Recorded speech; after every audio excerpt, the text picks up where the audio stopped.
Muy bienvenidos, muy bienvenidas, muy bienvenides. Vamos a empezar entonces a poner en común y a trabajar los temas de la unidad 1. El tema central es cultura y vamos a revisar los textos de Esteban Crotz, 5 ideas falsas sobre la cultura. Y lo que vamos a hacer entonces es, tomando como referencia el texto de Crotz sobre los usos no antropológicos o de sentido común en torno al concepto de cultura, ver si estas afirmaciones, desde la perspectiva antropológica, son verdaderas o falsas. Bueno, dice, todos los individuos, más allá del lugar o época de existencia, procesan información, se nutren y alimentan, se reproducen, nacen y mueren de una sola e idéntica forma, solo por hecho de ser humanos. Eso significa que la cultura está genéticamente determinada, que no es aprendida y tampoco es variable, sino que es fija e inmutable. Y puse que es falsa. Muy bien, Pamela. ¿Por qué es falsa esta respuesta desde la perspectiva antropológica y de lo que nos dice Crotz?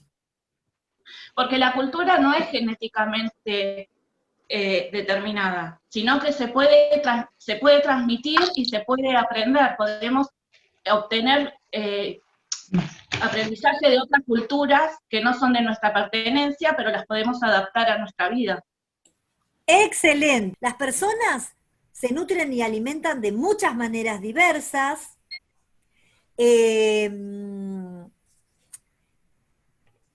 Hacen rituales vinculados con la muerte de maneras muy diferentes en diferentes lugares del mundo. Y la cultura, como muy bien dijo Pamela, se aprende. Es variable. Entonces no es fijo, podemos aprender otras culturas, como dijo la compañera. Excelente, Pamela, felicitaciones. Entonces, la primera es falsa. Las fronteras nacionales de los distintos estados funcionan como límites territoriales a los fenómenos culturales. ¿Verdadera o falsa, Agustina? Puse falsa. Excelente, ¿por qué? Falsa porque en realidad tiene límites territoriales, pero no a los fenómenos culturales. O sea, es imposible ponerle un límite a un fenómeno cultural. Excelente, muy bien, Agustina. Nosotros pensamos en el norte argentino y toda la parte con Bolivia, toda la parte que se comparte con Chile y más allá Perú. Nosotros tenemos, por ejemplo, la cultura andina, que sería común a esos espacios. Los estados nacionales tienen 200 años y son algo así como una rayita que se le pasó por el medio a raíz de procesos que no tienen que ver con lo que la gente hacía y compartía como cultura. Así que está muy bien, Agustina, felicitaciones, excelente. La 3, la cultura humana es un mosaico, porque está compuesta de variables múltiples. Esa era, y sí, es verdadera, porque la cultura, digamos, no es muy extensa, se cambia, se transforma, varía, hay mucha diversidad de culturas, y por lo tanto es verdadera. Excelente, muy bien, Laura, felicitaciones. La cultura humana es un mosaico y está compuesta de variantes múltiples y, como muy bien dijo la compañera, hay diversidad y variabilidad a lo largo de la historia de la humanidad y de manera sincrónica en este mismo momento hay una variabilidad enorme de culturas y de prácticas culturales y de subculturas. La cuarta, dice, es inevitable que los elementos de la cultura se transformen continuamente, modificando o incluso perdiendo creaciones tradicionales admirables. Yo a esa la puse como verdadera, porque la cultura se transforma todo el tiempo, más de generación en generación, como se va transmitiendo. Ingresan nuevas culturas de diferentes lados dependiendo de las personas que estén en la familia o en la comunidad o en la sociedad de la que hablemos. Excelente, Sol, muy bien. Es inevitable que los elementos de las culturas se transformen continuamente y que incluso se pierdan algunas creaciones culturales, ¿sí? Si nosotros pensamos en el Imperio Romano, por ejemplo, o en algunos pueblos medievales, algunas creaciones que se produjeron en el seno de esas culturas se perdieron y otros continuaron. Así que muy bien, Sol, excelente. Muchas gracias. Bueno, buenas. Dice, las pretensiones de los estados nacionales de intervenir o impulsar la producción cultural para generar unidad social producen lo que se proponen. En un país todos comparten los mismos símbolos y valores y formas de expresar su cultura. Bueno, en principio se podría dividir en dos, porque existe una pretensión del Estado en intervenir en la producción cultural. En esa parte es verdadera, pero al final termina siendo falsa, porque en un país es imposible controlar o impulsar todas las formas o las nuevas subculturas, ya que la cultura se construye diariamente, se forma, se modifica. Entonces es imposible que el Estado, por más que promueva un tipo, un ideal de cultura, es imposible que logre una unidad cultural. Excelente, Gastón, muy bien.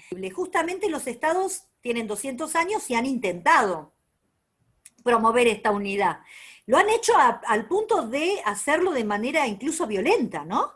Han intentado de imponer una cultura tratando de borrar las culturas existentes, pero no lo han logrado, Gastón. ¿Se te ocurre algún ejemplo que quieras comentar?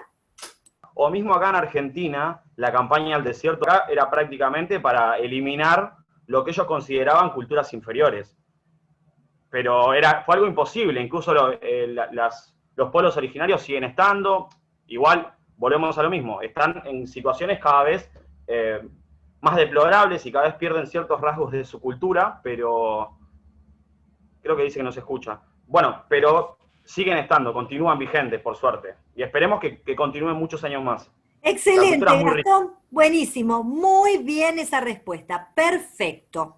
Existen criterios objetivos y científicos que pueden determinar clasificaciones entre las distintas culturas con el predominio de algunas de ellas, como por ejemplo las civilizaciones clásicas o la civilización occidental, que son claramente superiores a los pueblos bárbaros y a los salvajes. Hola, yo puse falsa porque no hay ningún tipo de cultura superior ni inferior, simplemente son culturas, ninguna tiene Excelente. más valor que otras, digamos.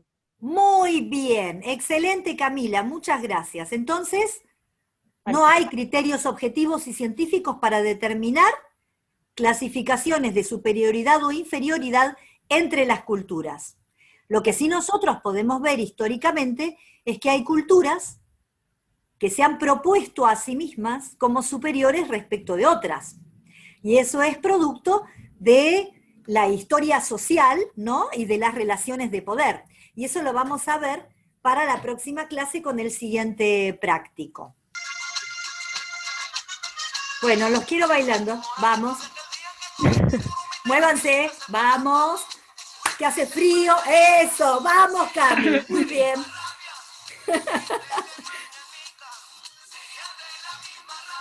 No se escucha bien la música. Yo quiero más alta, pero no se escucha. No los veo bailando. A ver. Voy a mirar si están bailando. Vamos. Gastón. Laura. Acompañen. Gaby, vamos. Vamos a bailar con más ánimo, vamos. O me lo llevo yo. Bien. Vamos. Ay, Morales a mí no me lleva.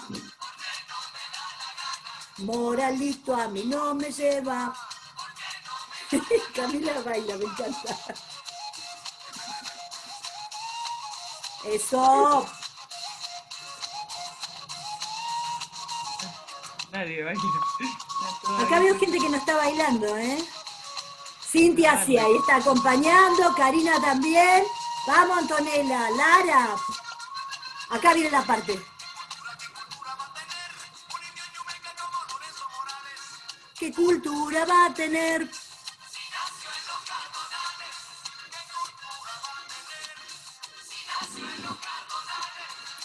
Listo, ahí está, muy bien. ¿Qué le contestamos, ahora que vimos antropología, a Carlos Vives? ¿Esto es verdadero Sí. o falso? Laura, dale. Falso. Falso totalmente. Malísima su canción. Bien, ¿por qué? A ver, alguien que comente. Laura, vos ya hablaste, que comente Cintia, que estaba bailando muy contenta. Saqué calor, ¿eh? Porque todos los seres humanos nacemos con cultura solo por el hecho de ser humanos. Al nacer ya es algo que viene como con nosotros, la cultura. Bien, excelente. Entonces, la capacidad de aprender y transmitir cultura es humana. ¿Y qué cultura tiene el personaje del cual nos está hablando Carlos Vives? Laura. Bien. O de los pueblos Esa parte. originarios, puede ser, de algún pueblo originario. Claro, la Claro, del pueblo sí. originario, exactamente eso, la de los chumecas. Sí, que sí, que es una persona de algún pueblo originario o de una zona rural, quizás también. Excelente, muy bien.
Es cierto poder encontrar la cultura en algún lugar simple o en una persona, porque la cultura es algo que trasciende y expresa a través de la vida. Excelente, entonces sería verdadero o falso. Verdadero. Muy bien, excelente. ¿Sí? ¿Alguien había puesto otra cosa diferente? Gracias, Antonella. De nada. Felicitaciones. También verdadero, pero que la cultura es algo vivo, algo que surge y se transforma sin cesar. Muy bien, excelente. La cultura es algo vivo y que se transforma. Muy bien. ¿Alguna otra respuesta?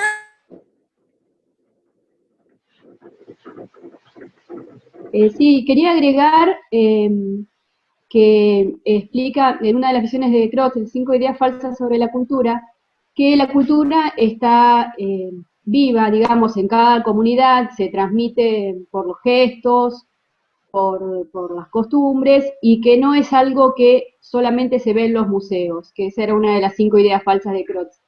Muy bien. La gente excelente. tiende a confundir, o se tiende a confundir que cultura es una mayor educación, digamos, no sé cómo decirlo. Formal, sí, formal, muy bien. Que va a gente que tiene un mayor poder adquisitivo, que puede acceder. O sea, que la cultura no está en los museos encerrada, sino que está viva en cada costumbre de cada lugar. Eso es lo que yo entendí. Para mí es verdadera por eso. Muy bien, excelente, Gisela, muy Bueno, bien. Bueno, según Croce, dice que en estos lugares está la cultura. O sea, no es que no está porque... Hay cultura en la estos lugares, puede ir pero no es modificando y exclusivo. cambiando, y no es estático. O sea, no quiere decir que porque lo tengan ahí no va a cambiar o no va a... Personas que lo entran a esos lugares a ver, pueden interpretarlo de distintas maneras porque pueden venir con distintas culturas. Lo que habían dicho, lo que había leído yo era que una misma pintura no puede ser captada, con dos personas no pueden ser captadas igual, porque los dos pueden tener dos visiones distintas del mismo cuadro. Les puede generar emociones positivas o negativas. Bien, Pero excelente, que... Luján, muy bien, gracias. ¿Qué diría Croce de esto? ¿Qué diría Croce si alguien dice, en este lugar sí que hay cultura? Sí, hay cultura, pero eso no quiere decir que sea más o menos que otras. Excelente, muy bien, exactamente. Sí, hay cultura en este lugar, pero eso no quiere decir que si salimos afuera de la calle donde está este Palacio Garnier, esta ópera, justamente, no haya cultura en la calle. Excelente, Sofi, muy bien. En realidad son obras de teatro. Ah, Mira, hay uno en la calle, no sé si se llega a ver ese sí, elefante, un está en la calle, sí, pero es un elefante armado, es teatro callejero. Este que ven aquí es de un grupo que se llama De la Guarda, que es argentino, este es de un grupo catalán que se llama La Fura del Baus, y este es el Cirque de Soleil, es un circo. Y este es la Royal de Lou, que hace como estas puestas en escenas en la calle, de teatro callejero. Ahora, sabiendo que estas son obras de teatro, Sofi, ¿qué diría Crotz sobre esto? eso es cultura también. Exactamente, ¿por qué es cultura? Y porque expresa algo, te está enseñando algo, te muestra algo. Muy bien, vinculado con un grupo de pertenencia que comparte algunos sentidos comunes y está expresándolo, ¿sí?, a través del teatro. No importa si eso es en un recinto cerrado o es teatro callejero. Entonces la cultura está en todas partes como expresión de las personas. Muy bien, Sofi. Es un cuadro pintado por Da Vinci, la Mona Lisa. Excelente, es un cuadro pintado por Da Vinci, la Mona Lisa, pero acá está trabajado por Andy Warhol, sí, que es como esta reproducción, ¿no?, que hace él de la reproductibilidad técnica. Sería como cultura pop. ¡Excelente! Es cultura pop, muy bien. ¿Sol? ¿Está hablando Sol Pereira? Sí, muy sí, bien, sí. es cultura pop, exactamente, muy bien. Y entonces, bueno, es cultura popular, justamente, es el modo en el cual se popularizó la Mona Lisa, y no solamente Es una está... modernización. Exacto, no solamente está en el Louvre, ¿sí?, en un recinto específico, sino que puede circular por todas partes y todos podemos tenerlo en algún lugar en la casa y lo podemos ver a través de internet. Sol, ya que estás ahí, ¿y ese nene con ese celular de barro, qué te parece? Y ese sería, no sé si de los pueblos originarios, no sé, pero por ahí podría asimilarse a mí, al menos, a una cultura africana, por los rasgos más que nada del nene, y nada, hace arte con lo que tiene, que sería barro o arcilla.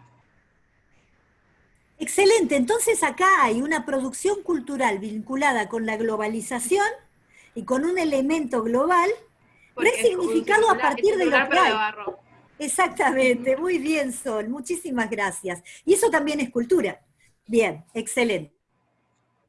En realidad están las antenas como de DirecTV, que también se puede ver lo que es la globalización y la persona en donde vive y cómo vive y la importancia que le da a tener televisión, por así decirlo, o internet también. Excelente, muy bien, y cómo eso forma parte de la cultura. Y nosotros acá tenemos una primera tensión importante, que es la dimensión más universal y global, y las dimensiones de las culturas particulares.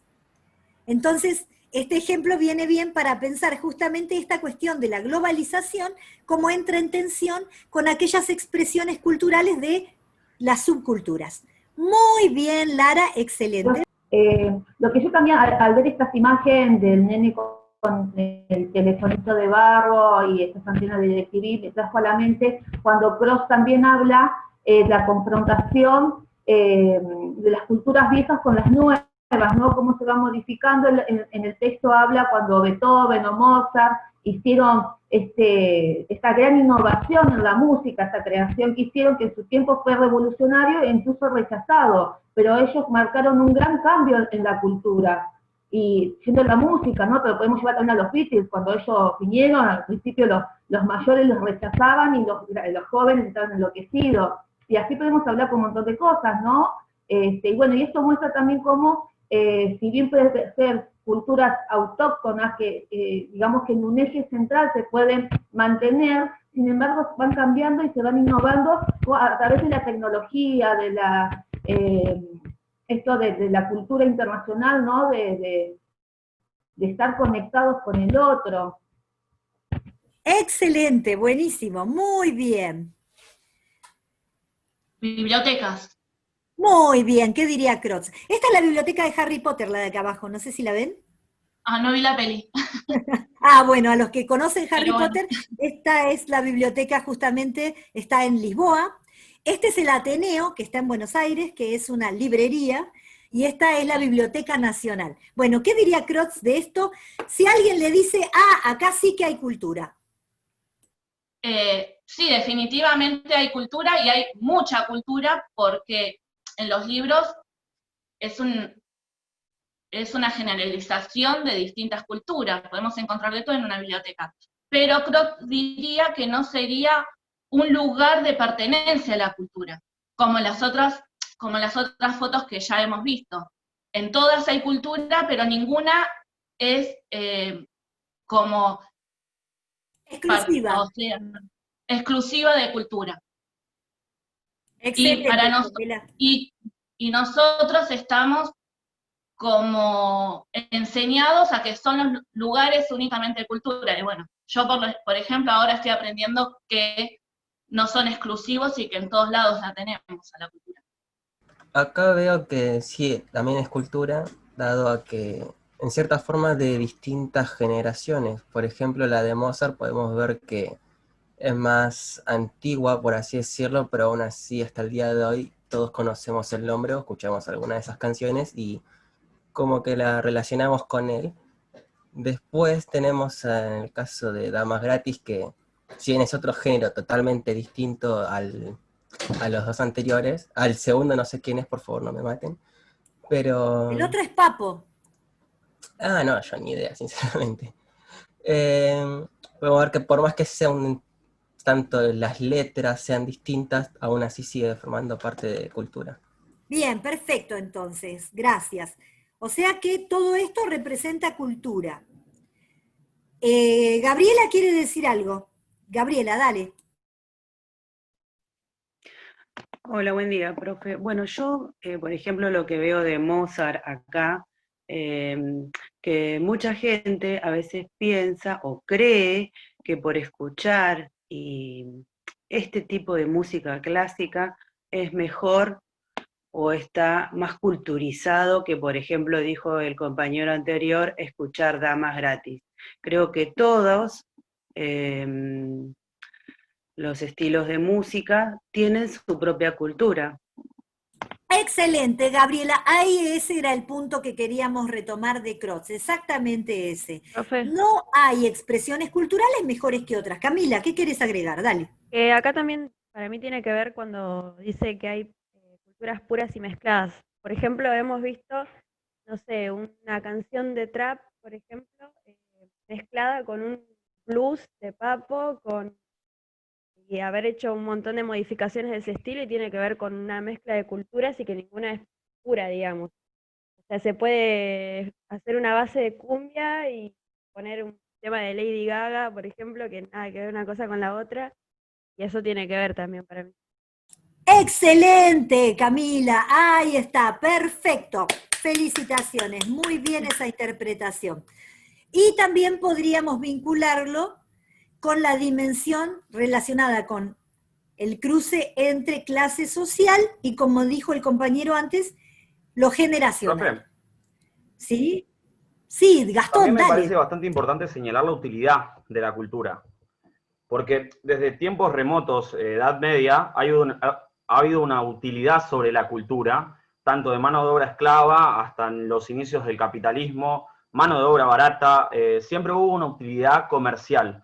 Uno de los ejemplos más claros es, por ejemplo, lo que pasa en Jamaica. Jamaica es el segundo país más pobre del mundo, después de Haití, y sin embargo, para el mundo lo presentan como una cultura bastante inferior. Uno de cada tres habitantes en Jamaica es músico. Y no es simplemente que tocan un instrumento, sino que tienen discos y tienen toda una cultura en base al arte, que es bastante desvalorizada en la mirada comercial del mundo, pero que tiene que ver justamente con el avance del poderío económico o de la utilidad pasada desde el feudalismo en adelante, en el capitalismo, como un valor comercial. y que bueno, claramente después de la globalización esto se vio mucho más impulsado, se vio más profundizado, más naturalizado también, y nada, uno muchas veces lo repite y en realidad uno lo que hace es legitimar ciertas cuestiones que tienen que ver con la desigualdad y con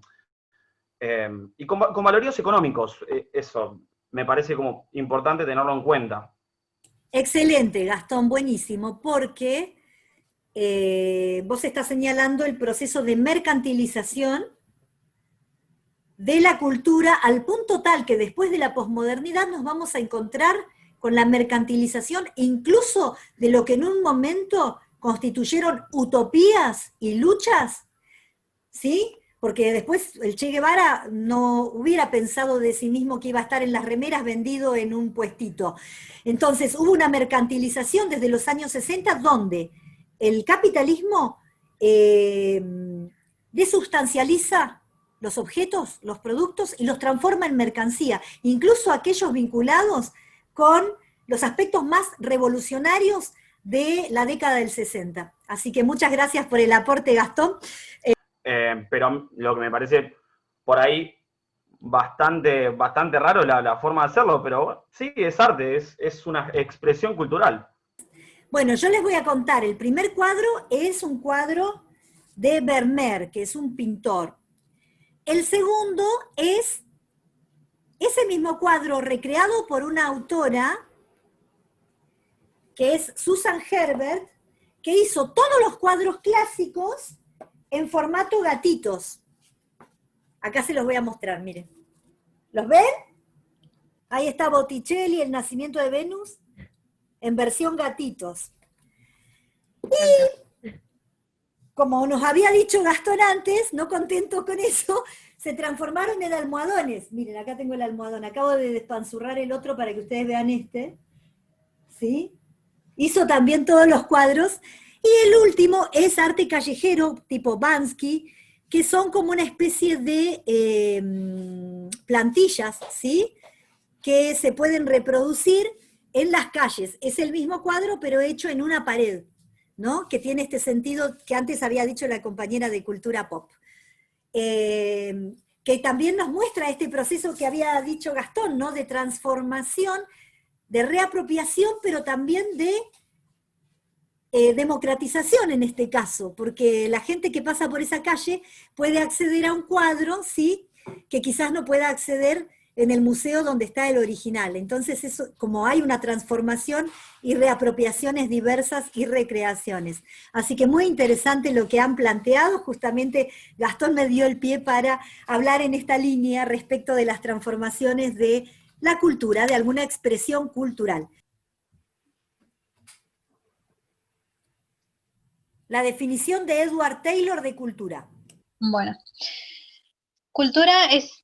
Edward Taylor definió la cultura como que es todo el complejo que incluye el conocimiento, las creencias, el arte, la moral, el derecho, la costumbre y cualquier otro hábito y capacidades adquiridas por el hombre como miembro de la sociedad. Excelente, muy, muy, muy bien. Eso es lo que nos dice Taylor del concepto de cultura. Y es una definición que la dio a fines del siglo XIX, porque Taylor es evolucionista. Y sin embargo, fíjense que da una definición muy completa de cultura, es una de las primeras definiciones, pero contiene muchísimas expresiones de la cultura. ¿Le querés leernos la respuesta de Geertz de qué significa la cultura? Clifford Geertz define la cultura como ideas basadas en el aprendizaje cultural y en el simbolismo, en símbolos. La cultura son conjuntos de mecanismos central, planos, recetas, reglas, construcciones. Lo que nos define, estos programas son absorbidos por el comportamiento.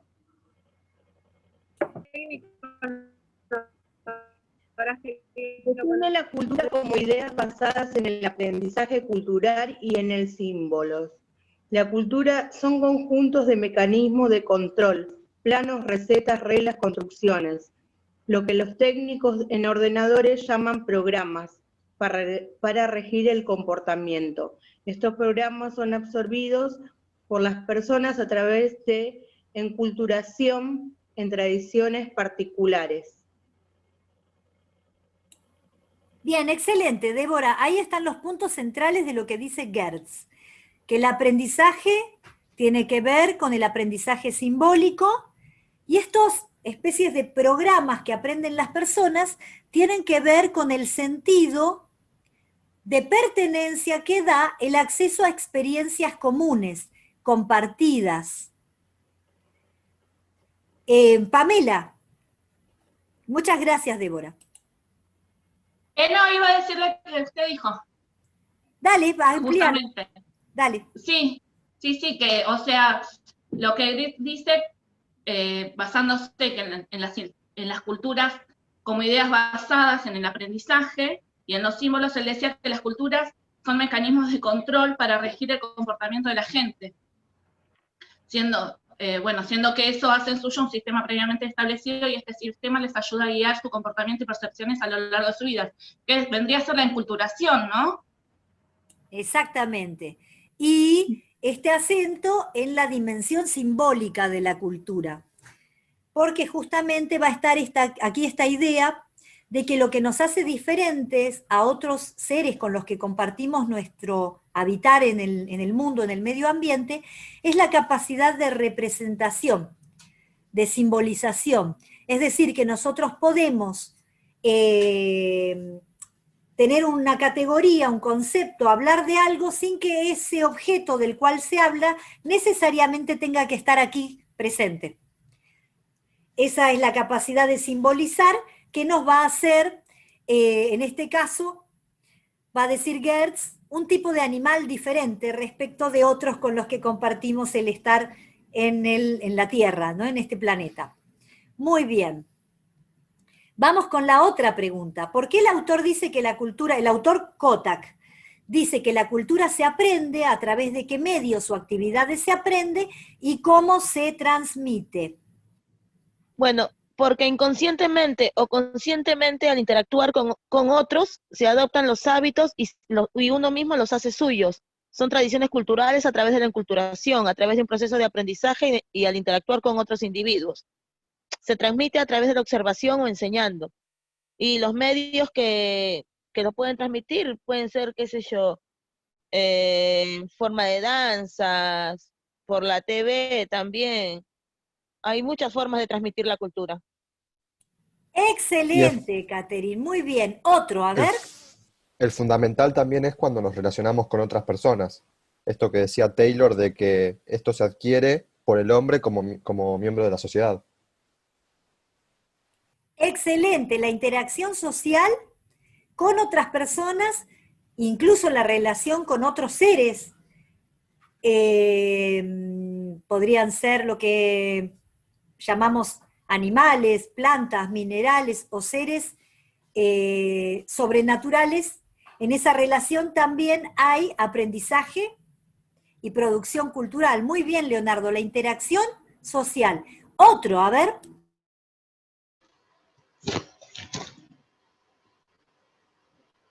Noelia.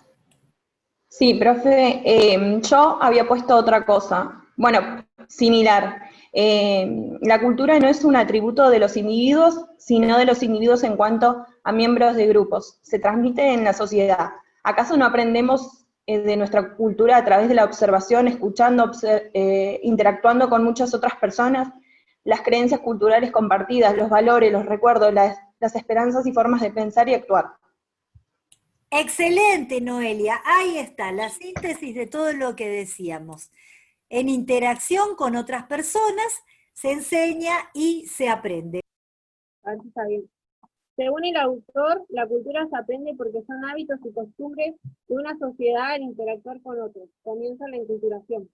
La cultura se aprende de manera consciente o inconsciente a través de interacción con un otro que me dice qué hacer. Y la cultura es mutable porque yo tomo lo que me enseñan, pero lo aplico como mejor me parezca. Aprendemos a través de la observación y de la experiencia.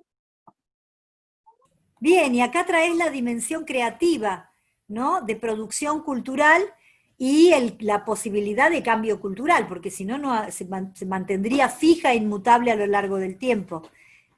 Bien, de aplicación, ahora sí vamos a ir con los ejemplos de aplicación de los conceptos de Kotak y vamos a resolver los ejercicios vinculados con ejemplos de la vida cotidiana para aplicar todas estas categorías que vimos en el texto. La primera aplicación que se solicitaba en el práctico era, en el texto se afirma que la cultura provee experiencias comunes a las personas y la idea era que ustedes pensaran experiencias comunes que le dan sentido de pertenencia. Bueno, yo experiencias comunes puse el fútbol para mí, por lo menos en mi casa, siempre que hay un varón en mi familia, nacen y se le pone una pelota de fútbol en los pies, como cultural. Después puse el beso en la mejilla. Espera, Cami, vamos con un puntito ahí. El sentido de pertenencia, además del fútbol, ¿qué lo da en ese caso? ¿Cómo que lo da? La pertenencia. La experiencia común es el fútbol, pero ¿qué da el sentido de pertenencia? ¿El cuadro de fútbol? Perfecto, muy bien, Leonardo. ¿Por qué? Porque lo tenemos que especificar. Esto es muy importante por el tema de los ejemplos, ¿sí? Para que los pensemos. Acá en los ejemplos, lo central, y esto es lo que genera más dudas, es cómo doy el ejemplo. Cuando den el ejemplo, cuando se les solicita un ejemplo, es muy importante que especifiquen lo más posible tiempo, espacio, personas y las características bien singulares. Entonces, Leonardo, ya que estabas, ¿cuál es la referencia de pertenencia en tu caso, además de la experiencia común del fútbol? Por ejemplo, yo soy de Boca Juniors. Creo que a eso se refiere, profe. Excelente. Ahora, si hay un mundial de fútbol, Leo. Argentina, hincho por Argentina, obvio. Podría no ser en todos los casos. ¿Alguien hincha por otro país por acá? Cuéntenme, a ver. Cuando una persona viene de otro país, por ejemplo, ¿no? Vienen de Uruguay a Argentina, ya hablamos de pertenencia también, porque a veces se sienten pertenecientes más de Argentina que de su país. Otros no, otros siguen con sus raíces, pero siempre por eso siempre tiene que ver con lo que cada persona sienta o cómo se sienta rodeado por su grupo social. Excelente, porque acá lo interesante es ver justamente qué de esa cultura nueva las personas se apropian, qué resignifican y qué mantienen de la cultura que traían, ¿sí? Eso es lo interesante. A veces, por ejemplo, la relación con la alimentación, las formas de comer, la comida, es algo que las culturas traen de otro lado, ¿no? Y lo siguen manteniendo en el lugar de origen. Lo que pasa es que a veces no conseguimos todas las cosas que necesitamos y se adapta.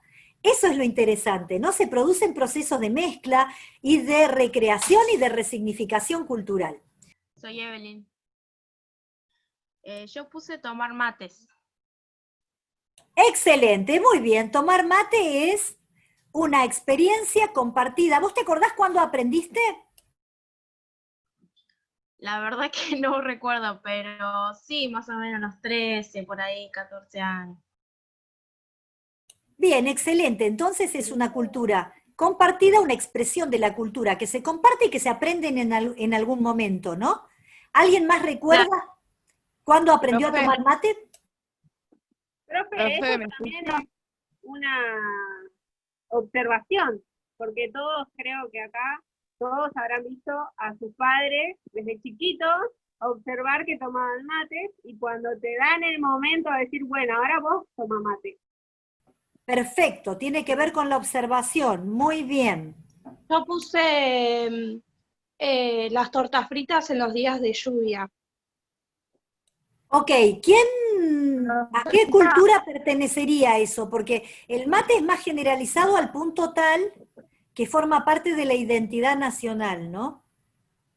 Nosotros podríamos ir a cualquier lugar del mundo y si vemos a alguien con un mate, podemos decir, bueno, por lo menos pertenece al cono sur, ¿no? Podría ser argentino, podría ser de alguna parte de Chile, podría ser de Paraguay, podría ser uruguayo y de alguna parte de Brasil. Después veremos, ¿no? Habría que ir, acercarse, conversar y ver. Ahí está Profe, ¿me Pamela tomando escucha? mate. Sí. Ah, no, porque quería hablar y no se escuchaba nada. Perdón que le interrumpa. No, quería saber si el ejemplo que puse estaba bien. Yo puse que, por ejemplo, o sea, yo lo hice más personal. Terminar de trabajar, digamos, o llegar de trabajar, y tipo 5 o 6 de la tarde tomar mate y conversar sobre el día, digamos. O sea, yo lo vi como algo más de mi cultura, digamos. Como hablaba un poco de lo que nos rodea, yo lo puse desde ese lado, no sé si está bien. Tiene que ser una pauta compartida por un grupo. Las tortas fritas y un hábito tan específico, salvo que sea compartido como ritual por un grupo, ¿sí? Que no sea un grupo familiar, sino un grupo de pertenencia. ¿Se entiende la diferencia? Sí, dale. Yo puse la reproducción en relaciones sexuales. O sea, me parece que las relaciones se manifiestan de esa manera. Bien, vamos con estas dos cosas. En el caso de las tortas fritas y lo de las 6 de la tarde, no podemos decir que hay un grupo que diga, para pertenecer a mi subcultura hay que comer tortas fritas. Ahora, si yo les digo chipá, ¿sería un ejemplo? Las chipas sí, Yo porque pienso que es sí. algo neto de Paraguay, es algo propio de Paraguay. Exactamente. Sí, tal cual. ¿Qué es lo que nos Sí. caracteriza?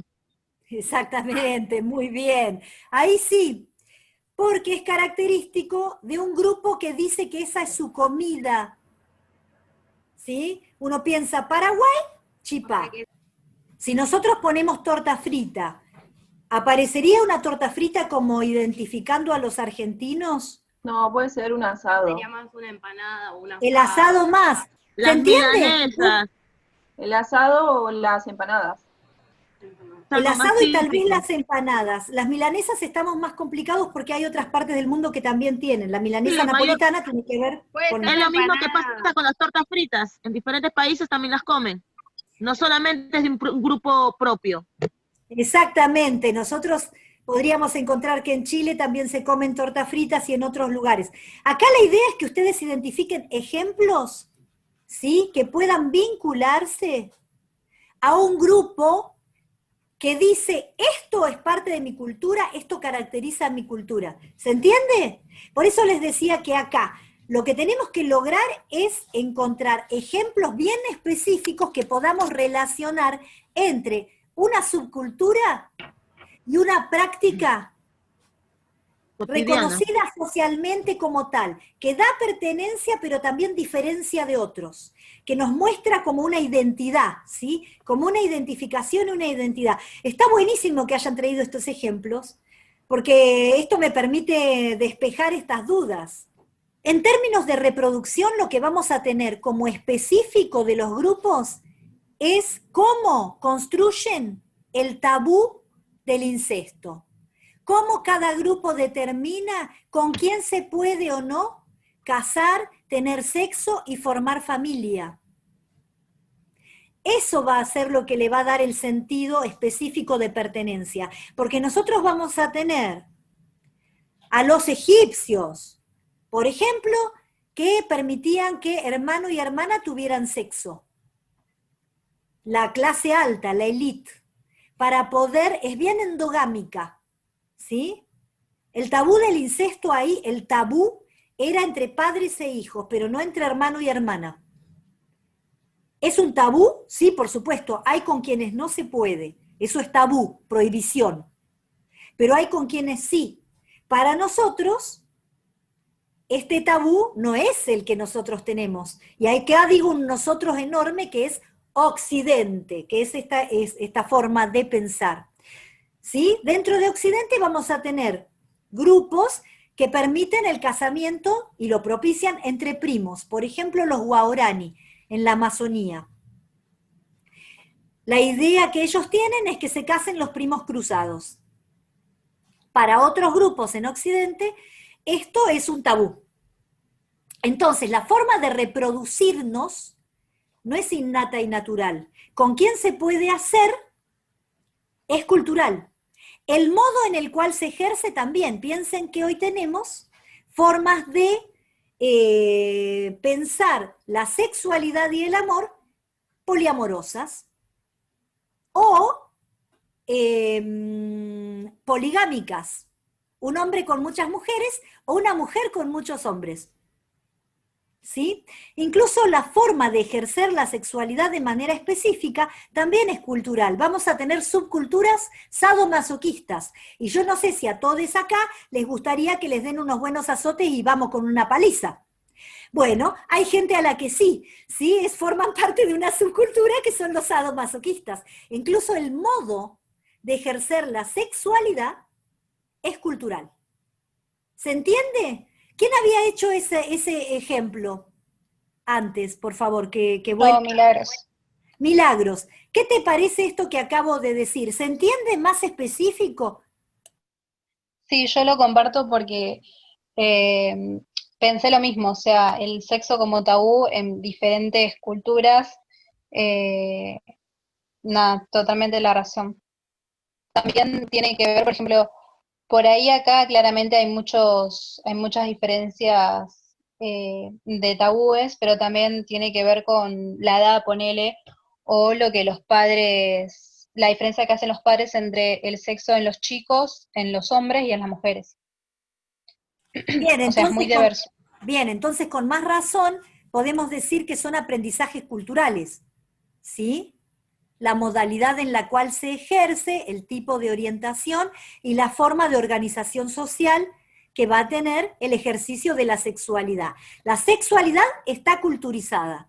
La alimentación está culturizada, como muy bien vimos, ¿sí? Pero lo interesante acá es que ustedes en los ejemplos puedan ser lo más específicas posible y dar un ejemplo que tenga que ver con tal grupo, ¿sí? Cuestión de que ahí nosotros podamos ver la subcultura de pertenencia para poder entender el ejemplo. Bien, Pamela quería decir algo, por favor, y después había otra persona más, y después quien quería poner un ejemplo más. Sí, profesora, escuchando a mis compañeros, creo que interpretamos mal la pregunta, porque yo también la respondí como si fuera con mi alrededor, con mi gente.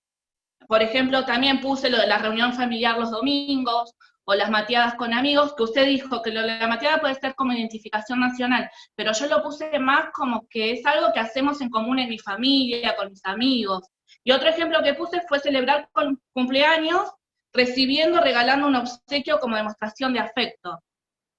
Pero no sé si entraría ahí, porque usted nos está diciendo que tenemos que decir un ejemplo que al leerlo enseguida nos demos cuenta que pertenece a un grupo.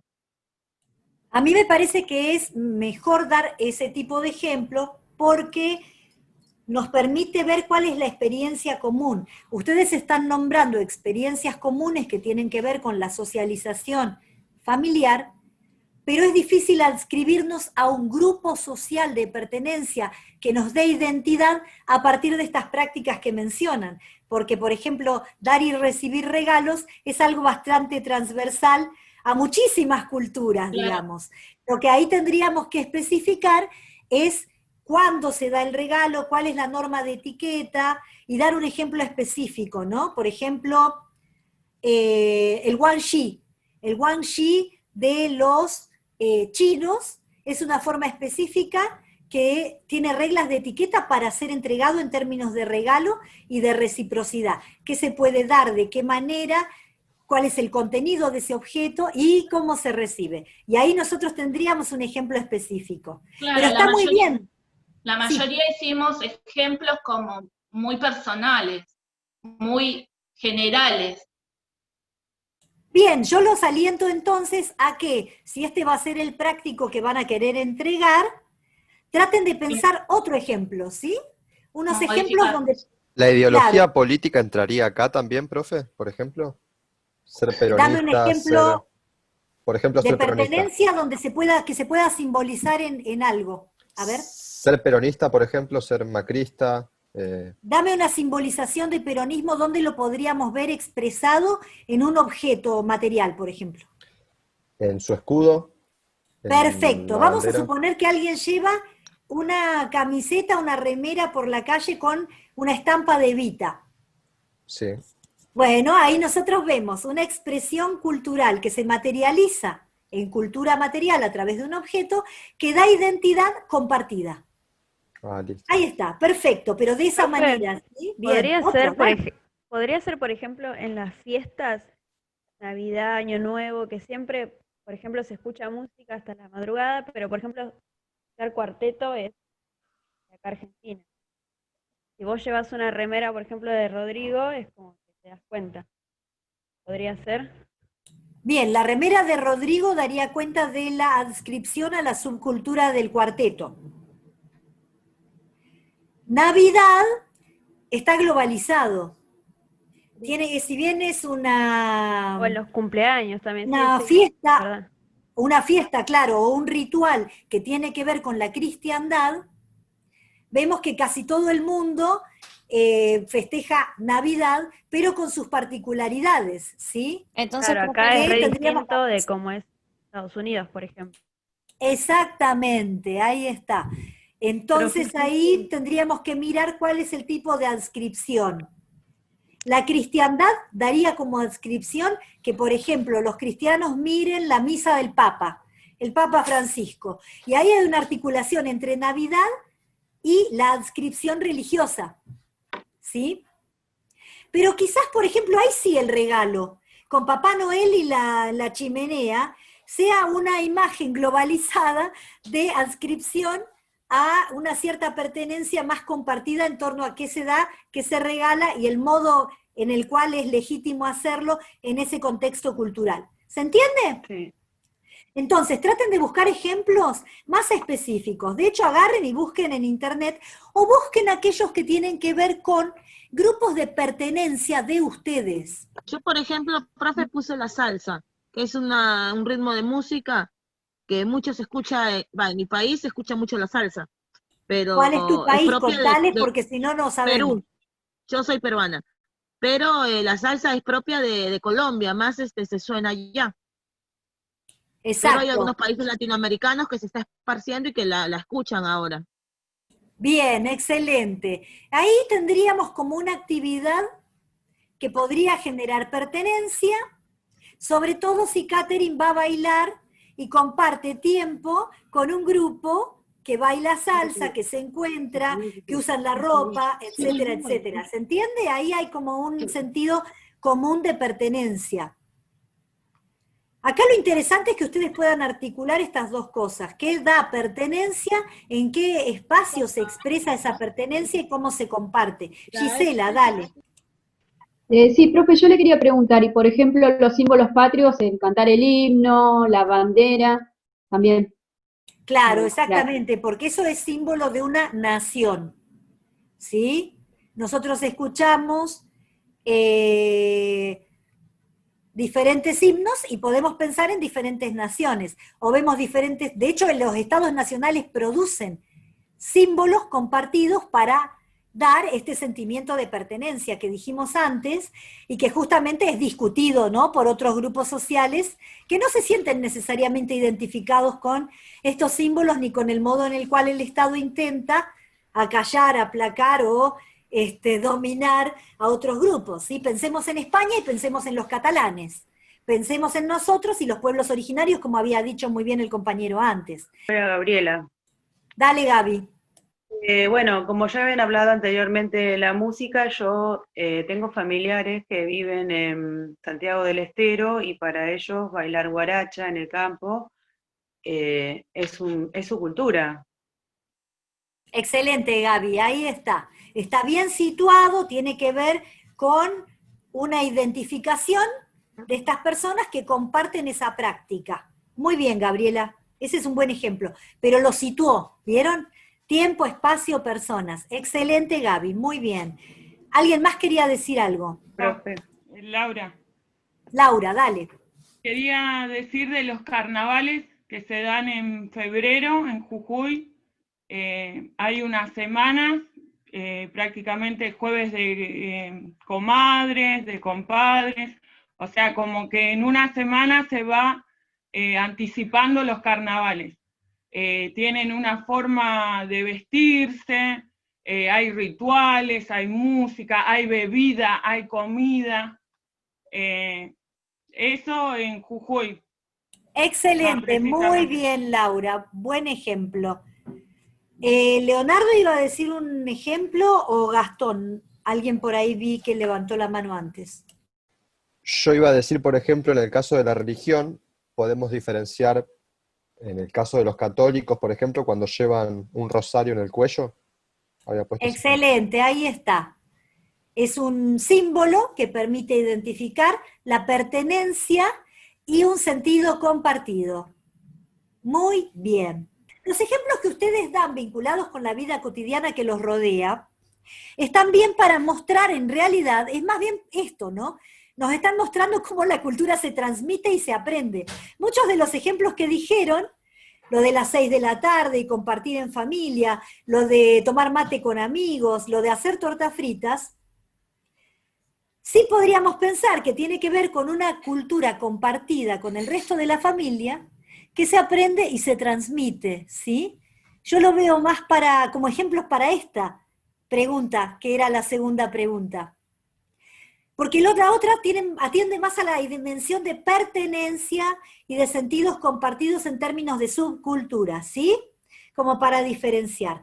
Quiero ver qué pusieron aquí, que esta pregunta atiende a: haga una lista con situaciones de la vida cotidiana donde veamos ejemplos de transmisión y aprendizaje de la cultura, y podían agregar fotografías. Esto me pasó el año pasado, que cuando fui al sur, conocí a un vietnamita, que le decimos Paul, pero en realidad se llama Tang Dinh, algo así es el nombre, es complicado de pronunciar, que bueno, había llegado hace pocos años al país, es un hermano salesiano, y quería aprender a hacer asado. Entonces, ves, en la segunda imagen se ve cómo le estoy enseñando, cómo estaba aprendiendo, estaba cortando la carne, y la parrilla. Y después en la primera imagen, como yo le enseñé a cocinar el asado, él me preparó un té que hacen en su país, allá en Vietnam, que no me acuerdo el nombre, pero ahí al costadito tiene el frasquito con las hojas que le pone, no me acuerdo cómo se llama. Excelente, muy bien. Excelente las fotos, preciosísimo el ejemplo, porque ahí nos está mostrando el proceso de transmisión y aprendizaje, ¿sí? Y además de reciprocidad, de cómo una cultura está mostrándole a otra sus prácticas.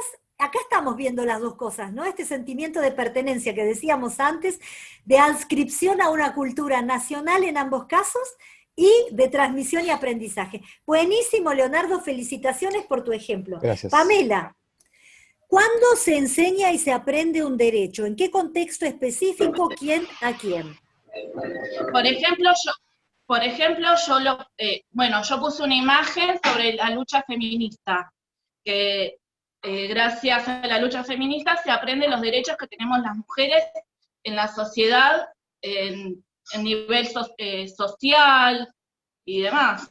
Excelente, y si tuviéramos que pensar en un símbolo, ¿cómo nos daríamos cuenta en la calle que alguien adscribe a este grupo? Con el color violeta y el puño en alto. Perfecto, muy bien, excelente, ahí está. Así, situado tu ejemplo está muy bien. Ahí hay una enseñanza y un aprendizaje, y podría darse en un espacio público, podría darse a través de los medios de comunicación, en la escuela o en este mismo espacio donde estamos transmitiendo y aprendiendo cultura. Volví a repetir el segundo ejemplo. La cultura enseña distintos lenguajes para poder comunicarnos. Y puse una imagen en este ejemplo de lenguaje de señas, que a veces necesitamos comunicarnos con otras personas y necesitamos aprender ese lenguaje. Excelente, y también podrías haber puesto a alguien, a un nene aprendiendo su lengua materna, ¿sí? Que es el También. modo en el cual aprendemos nuestro lenguaje, o alguien que va a estudiar inglés. Todas esas son ejemplos, muy bien. Decí el tercero. Y el tercero puse, la cultura nos enseña culturas ajenas a las nuestras y nos permite adoptarlas. Por ejemplo, una alimentación restringida en carne. Generalmente aprendemos desde muy pequeños a comer carne, y ahora la nueva no es nueva. Las culturas vegetarianas o veganas que ahora están resurgiendo nos están enseñando a adoptar una alimentación distinta, aunque cueste muchísimo. Excelente, muy bien, ese es el ejemplo. Una subcultura, claro, como el veganismo o el vegetarianismo, ¿sí? Que hace a través de diferentes acciones procesos de enseñanza y las personas aprenden. También podría hacerlo un nutricionista, también podría hacerlo los médicos o los pares cuando nos enseñan, ¿sí? Pero hay una subcultura que comparte esto. Tiene que haber un grupo, ¿sí? Que comparte estos sentidos para que nos muestre este tipo de cultura que es diferente a otras culturas. En Argentina, con el asadito que nos acaba de mostrar Leo, y más a esta hora, para quienes no somos vegetarianos ni veganos, hay una cultura compartida vinculada con la comensalía de animales. Para otras culturas, para otras subculturas dentro de nuestra misma cultura nacional, que en un momento tenía como símbolo el asado, hoy podría mutar y cambiar esto, ¿cierto? Podría llegar a no estar más dentro de 100 años eso como ícono nacional. ¿Se entiende? Claro, por ejemplo, sí. Claro, yo ese ejemplo lo puse, por ejemplo, en mi familia todos comemos carne, menos mi hija, que es adolescente y adoptó esta subcultura de comer sin carne. Y en la parrilla ahora aparecen los vegetales, que antes no aparecían. Excelente, ahí está, excelente los ejemplos. Yo un ejemplo que puse y que compartí es que en el trabajo nosotros todos realizamos catas de café y cada ciertos meses realizamos una cata de certificación donde elegimos 2 cafés de distintas regiones y hablamos de ellos. Excelente, ese es un gran ejemplo de un proceso de enseñanza y aprendizaje en torno al café. Profe, yo había puesto el taekwondo como una transmisión cultural, porque no es de acá. Excelente. ¿Está bien? Sí, porque además es un proceso de apropiación que se hace aquí, ¿no? Específica. Y hay un proceso de enseñanza y aprendizaje, hay transmisión, ¿cierto? Uno va a un lugar a aprender con un maestro que le enseña, y además ahí hay jerarquías que se van, o sea, en función del nivel que uno va aprendiendo, va adquiriendo un rango específico, que se simboliza ¿cómo, Luján? ¿Dónde podemos ver y darnos cuenta en qué nivel está cada uno? Bueno, por ejemplo, nosotras, mi hija, yo tengo una hija de 4 años, y yo hacía taekwondo antes de que ella llegara al mundo. Entonces, cuando ella llegó a este mundo, yo volví a retomar el taekwondo, y ella desde chiquita, o sea, desde que tiene 1 año, va conmigo a entrenar. Hoy con 4 años empezó, digamos, el infantil. Y yo ya soy cinturón negro, pero cuando ella estaba yo era rojo. Entonces, va por colores. Yo estoy en la ITF, pero está en la WTF también. Listo, ahí está, excelente. A través del color de los cinturones, quien pertenece a esa cultura puede saber en qué nivel de aprendizaje y de pericia y de expertise está esa persona. Y además implica rangos jerárquicos y de poder, ¿no? Porque se llega a ser sensei después de un montón de prácticas. Entonces, me parece que ahí hay un buen ejemplo de las dos, ¿no? Las dos preguntas. Eso, profe, Un sentido de pertenencia. Lo que había puesto, por eso Sí. tengo una duda, de que cuando hablábamos de experiencias comunes, para mí, común, es que mi hija, yo le transmití el taekwondo, entonces yo lo había puesto en el de arriba, no en el de abajo. Pero no sé si está bien. Sí, lo importante acá me parece que lo que generó cierta problemática al hablar de experiencia común es que común tiene dos sentidos. Común como algo ordinario de todos los días, como contrario a extraordinario, pero acá experiencias comunes se refería al sentido que le da Kotak y que le da Gertz de experiencia compartida con un grupo, con una subcultura. En este caso es un buen ejemplo porque es una experiencia compartida con las personas que practican taekwondo y pertenecen a esta especie de subcultura que practica eso. ¿Se entiende?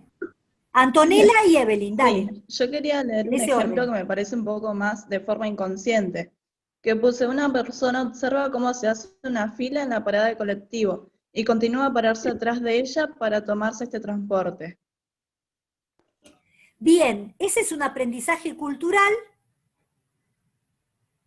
¿sí? Y es un buen ejemplo de un aprendizaje más o menos inconsciente, porque en realidad, bueno, alguien en algún momento, cuando nos queríamos mandar, nos mandó para atrás, o nuestros padres o madres nos agarraron y nos dijeron, hay que hacer fila. En algún momento se aprendió eso, o lo aprendimos porque siempre con la persona que fuimos a esperar el colectivo, hacía la fila. Y es cultural, porque en realidad no en todos lados se hace fila para esperar un colectivo. Pero piensen además la pertinencia de esto que acaba de decir, porque hoy con la pandemia esto va a tener que ser resignificado y reaprendido en términos de la distancia social, que vamos a tener que hacer para cualquier cosa que hagamos, ¿no? Por lo menos hasta que se encuentre una vacuna. Así que muy bien el ejemplo para la segunda parte, ¿no? De aprendizaje y transmisión.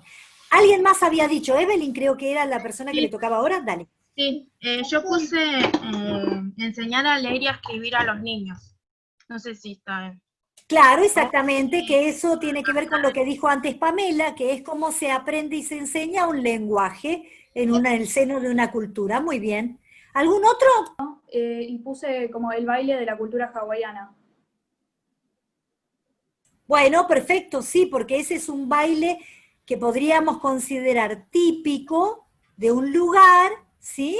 Y representa como el folclore, lo mismo que dijo antes la persona que habló de Santiago del Estero, ¿sí? Tiene que ver con que ese grupo adscribe cierta pertenencia nacional a partir de un baile que simbolizaría a ese grupo, ¿sí? Está perfecto. Camila y Kiara creo que quieren hablar.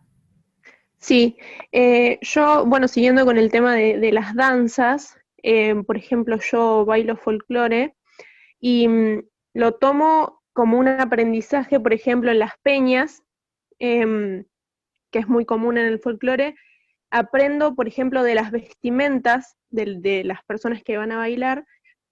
Sus vestimentas, por ejemplo, me dicen, bueno, si son del norte, la paisana va a tener 2 trencitas, la blusa y la pollera. Y después, por ejemplo, si son estancieros o sureños, los hombres van a tener galera, son como más elegantes. Entonces lo tomo como un aprendizaje a eso, lo veo en las vestimentas, ¿no? Y también en las distintas danzas, porque hay danzas del norte que son propias del norte y danzas que son propias del sur.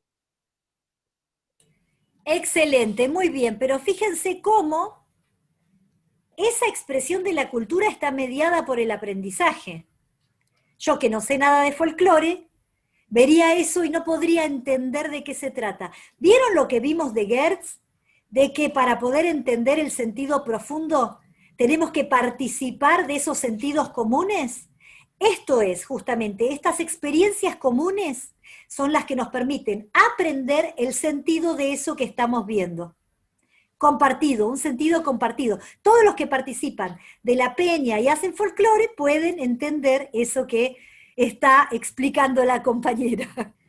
El ITD2 es un breve recorrido por la historia de la antropología, y ahí lo que tienen que prestar atención es a pensar en cada uno de los casos que se van a mostrar en términos de objeto, método y teorías. Objeto, método y teorías. Es decir, ustedes van a ver varios momentos en la historia de la antropología, en el texto que van a ver, que es una ficha de cátedra de Adriana, que lo revisó Laura Zapata, basado en el capítulo 1 de Rosana Guber, una breve historia del trabajo de campo etnográfico, ¿sí? Esta ficha de cátedra es una síntesis de ese capítulo, y lo que van a encontrarse ahí es un recorrido por la historia de la antropología. ¿A qué le tienen que prestar atención? Este dibujito simboliza justamente la evolución.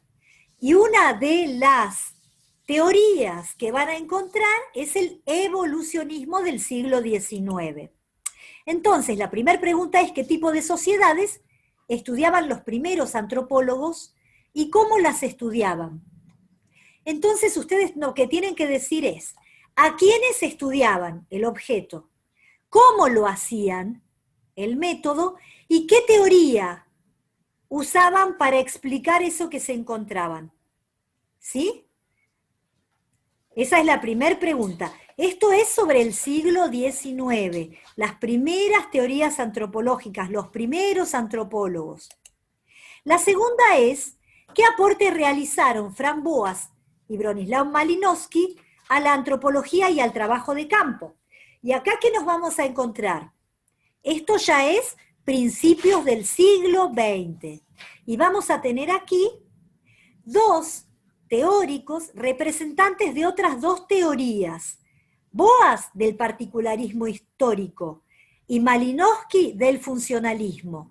Y la pregunta es también: ¿a quiénes van a estudiar en específico? ¿Sí? ¿A qué grupo humano? ¿Y cómo lo hacen? ¿Qué es esto del trabajo de campo? Vamos con la pregunta número 3. ¿Qué pasos recomendó Malinowski para que una descripción de un pueblo o sociedad no sea invadida por la teoría y el mundo cultural del investigador? Acá ustedes tienen que lograr captar cómo dice Malinowski que hay que hacer para, de alguna forma, neutralizar el etnocentrismo. O qué modo adopta él para tratar de explicar la perspectiva de los otros, ¿sí? De la alteridad. La pregunta número 4 dice: estudiar una sociedad exótica, rara, lejana, como hacían los primeros antropólogos, ¿implica el mismo trabajo que estudiar la propia sociedad? Es decir, cuando la antropología después de los años 60 se vuelca a estudiar a grupos en la misma ciudad donde vive el antropólogo, ¿es lo mismo? ¿Hay que hacer lo mismo en términos metodológicos? ¿Serán las mismas teorías? ¿O habrá pasado algo? Eso es lo que tienen que fijarse para poder responder esta pregunta número 4.